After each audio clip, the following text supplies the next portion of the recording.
Black Magic, from Spooky, Massachusetts, retold by S.E. Schlosser. Mad Henry was a hermit who lived alone in a decrepit mansion at the edge of town. Rumors were rife about the wild-eyed man. Some folks said he was a magician who called upon the powers of darkness to wreak havoc upon his neighbors.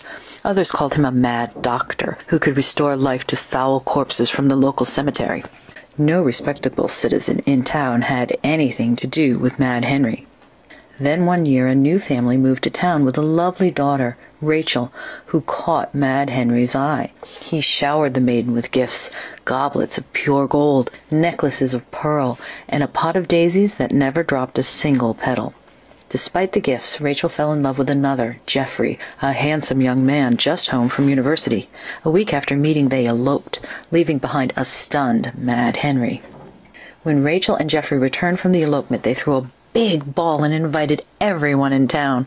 While Rachel was waltzing with her father, she heard a clap of thunder.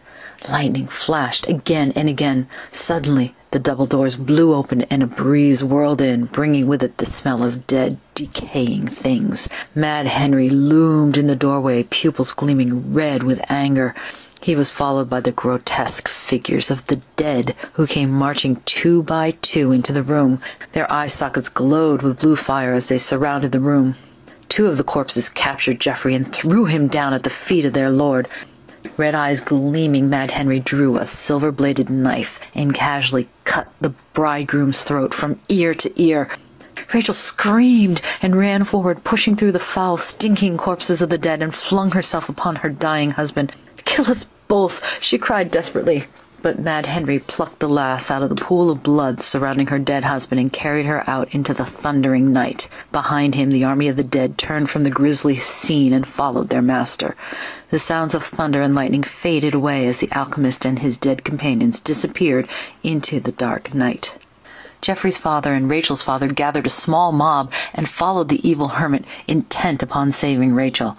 When they searched Mad Henry's house, they found it completely empty save for a light which shone from a series of mysterious globes that bobbed near the ceiling of each room. Mad Henry had vanished. Search parties scoured the countryside for days, but turned up nothing. Geoffrey was buried in the local cemetery and the dance hall was torn down. No one in town spoke about what had happened, and no one dared imagine what had become of poor Rachel. A year to the day after the ball, a timid knock sounded upon the door of Rachel's parents' home. When her father opened it, he saw a gaunt, gray figure on the stoop. Her eyes were dull with exhaustion and pain. It was Rachel. Her tongue had been cut out so she couldn't speak. But when she produced a knife from her tattered garments, the knife with a silver blade that they had last seen in the hands of Mad Henry, the gleam of satisfaction in Rachel's eyes told them that the streaks of blood that coated the knife were those of Mad Henry. That night, Rachel died in her sleep with a peaceful smile upon her ravaged face.